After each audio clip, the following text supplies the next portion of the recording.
Shalom Aleichem, Besem Yeshua HaMashiach, salam sejahtera di dalam nama Tuhan Yesus Kristus. Saya akan membalas WA dari Pak Yahya. Kebetulan ini sama ya, di Bogor. Ya. Pak Yahya di Bogor ya. Pak Yahya di Bogor ini gini Pak judulnya Pak ya. Ada pelangi, ada bidadari, lalu pakai tanda tanya, question mark ya. Kalau ada pelangi, apakah ada bidadari? Ya, saudara-saudara, Pak Yahya di Bogor ini ngirimin saya video yang menceritakan bahwa ada orang sedang melakukan sesuatu ya. Kebetulan kok ini hubungannya sama orang mati. Jadi orang itu sedang melaksanakan kegiatan untuk orang yang mati ya di sebuah area begitu ya, mungkin area pemakaman begitu ya. Dia melakukan ya segala ritual ya yang ada hubungannya dengan orang mati. Lalu ada pelangi, lalu bilang ini yang mati ini disambut sama Tuhan dengan bidadari. Buktinya ada pelangi. Kalau ada pelangi berarti ada bidadari. Nah, kita harus bersyukur nih, orang yang mati yang sekarang lagi kita acarain ini, dia disambut bidadari. Buktinya itu di sana ada pelangi. Ya, waktu itu tentu saja pelangi muncul kalau ada awan, ada hujan, lalu ada matahari ya. Ya, kenapa pelangi selalu muncul pada siang hari? Tidak ada pelangi malam hari ya, karena pelangi itu harus ada cahaya, harus ada rintik tetesan hujan gitu. Lalu terjadi yang namanya pembiasan cahaya ya. Sebenarnya warna pelangi tidak hanya muncul dari itu ya. Kalau kita lihat Anda tahu cermin yang diserong miring disebut di bevel ya. Cermin yang di bevel itu kalau disinari dia bisa memancarkan warna pelangi ya. Tidak harus begitu ya. Ya, lalu ada mitos, sekali lagi mitos. Kalau lihat pelangi berarti ada bidadari. Pak Yahya, saya mau tekankan, saya harus bicara pakai Alkitab Pak ya. Alkitab tidak mengenal bidadari. Ya, ingat Pak, Alkitab tidak mengenal bidadari dan di surga tidak ada seks. Ya, ingat Pak. Di surga tidak ada gender, kita tidak ada laki, tidak ada perempuan, dan di surga tidak ada seks. Itu surganya Kristen, surga Alkitab. Lalu ada satu oknum yang namanya iblis Pak, di dalam Yesaya 14 ayat 14, ini selalu bikin tandingan. Karena iblis ini ingin menyamai Allah Maha Tinggi, yaitu Yesus Kristus. Yesus Kristus sekarang adalah Allah di surga, Wahyu 21 ayat 7, Wahyu 1 ayat 8, yang duduk di tata surga adalah Yesus Kristus. Lalu iblis ini selalu saja ingin menyamai Yesus sebagai Allah. Ya.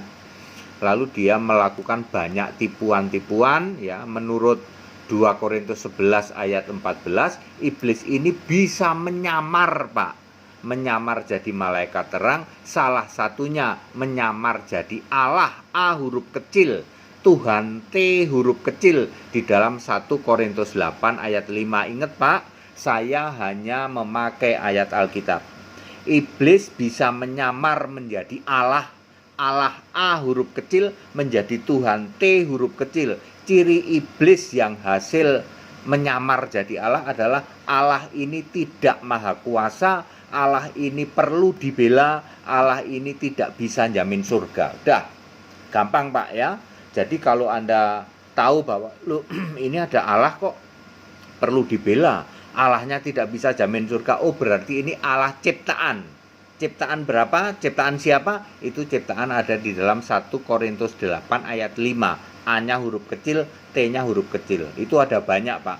Tiap-tiap agama punya Allah, punya Tuhan ya.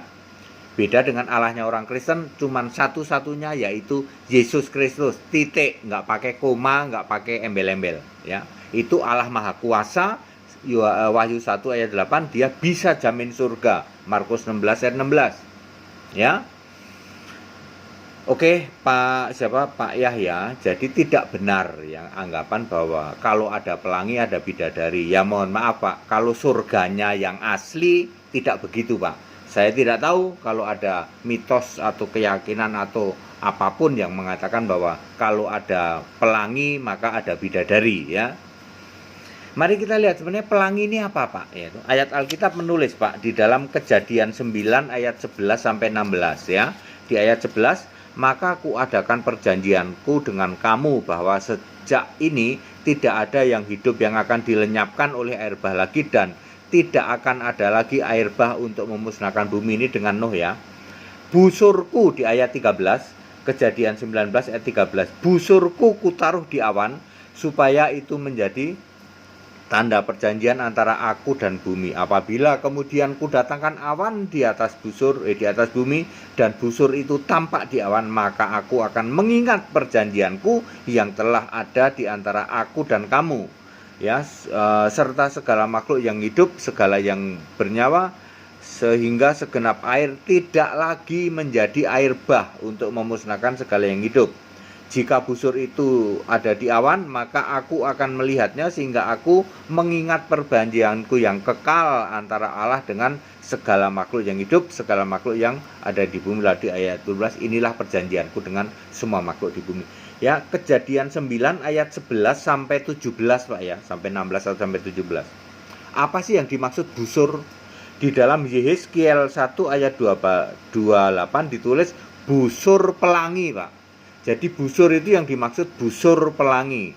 Pelangi sendiri, kata pelangi selain di Yehezkiel 1 ayat 28 juga ada di Wahyu 4 ayat 3. Pelangi melingkupi tahta itu gilang gemilang. Pelangi yang dimaksud sesuai Wahyu 22 ayat 16 adalah bintang timur yang gilang gemilang.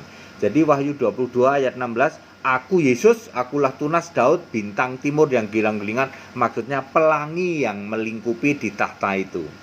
Sesuatu yang gilang gemilang, itu pelangi ya. Baik ya, Pak, jadi pelangi itu tanda perjanjian antara Tuhan, huruf besar semua adalah Yesus. Yesuslah yang memunculkan pelangi itu, Pak, ya. Jadi kita mesti mengikuti apa yang tertulis di Alkitab yang merupakan tulisan yang diilhamkan oleh Allah, oleh Yesus itu sendiri. Pelangi tidak pernah ada hubungannya sama bidadari Pak ya. Alkitab tidak ada bidadari. Kalau ada yang lain bilang bidadari, ingat Pak, ada oknum lain yaitu iblis yang tujuannya, kerjaannya memang niru-niru, bikin tandingan ya. Bikin tandingan pada Allah Maha Tinggi. Yesaya 14 ayat 14 ya. Dia menciptakan apa saja, surga bikin surga tandingan. Kan mestinya surga itu tidak ada seks, karena sudah pasti ya hanya ada yang kudus dan abadi. Di dalam 1 Korintus pasal 15 itu Pak ya, bahwa surga itu ya tidak ada yang binasa. Hal-hal yang binasa tidak ada di dalam surga ya. Surga itu suci ya, suci dan halal, suci dan abadi, tidak ada seks. Lalu iblis bikin tandingan Pak ya. Bikin tandingan ya, dia mengatakan surga ada seks, surga ada kenikmatan dunia, lalu muncullah bidadari ya. Tetapi Alkitab tidak ada Pak. Jadi valid Pak ya, pelangi itu bukan tanda munculnya bidadari ya. Bidadari tidak ada di Alkitab. Kalau pelangi ini dasarnya adalah Alkitab. Di dalam Kejadian 9 ayat 11 sampai 16 atau 17, ada juga di dalam Yehezkiel 1 ayat 28 dan ada Wahyu 4 ayat 3. Kalau Anda mencomot-comot pelangi terus Anda definisikan sendiri, ada pelangi, ada bidadari, ya itu terserah ya. Yang jelas saya kan jawab pakai ayat Alkitab ya, Pak Yahya ya. Jadi ada pelangi, ada bidadari? Tidak ada ya. Alkitab tidak mengenal bidadari ya. Pada singkat clear ya Pak Yahya ya. Ikut sekolah Alkitab Pak ya. Kalau Bapak ingin kenal lebih lanjut silakan ikut sekolah Alkitab supaya Bapak mengerti akan kebenaran Alkitab ya. Oh iya ya Pak ya, kita baru sadar Pak ya. Ada tandingan Pak ya, ada oknum yang membuat tandingan. Apa saja Pak dibikin tandingan ya. Allah dibikin tandingan, Tuhan dibikin tandingan. Mestinya Allah itu kan maha kuasa, tidak perlu dibela, harus bisa nyamin surga. Itu Allah yang benar Pak. Lalu dia bikin tandingan. Allahnya tidak bisa maha kuasa, harus dibela. Lalu tidak bisa jamin surga. Itu kan Allah tandingan, Pak, ya. Lalu surga bikin tandingan, Pak, ya. Surga yang asli, surga Kristen itu hanya ada hal abadi dan hanya ada hal suci. Hal-hal yang tidak abadi tidak ada di surga. Lalu ini dibikinlah kenikmatan-kenikmatan dunia tapi adanya di surga. Surga siapa? Ya surga tandingan, Pak. Ya. Baik, padat, singkat dan clear ya.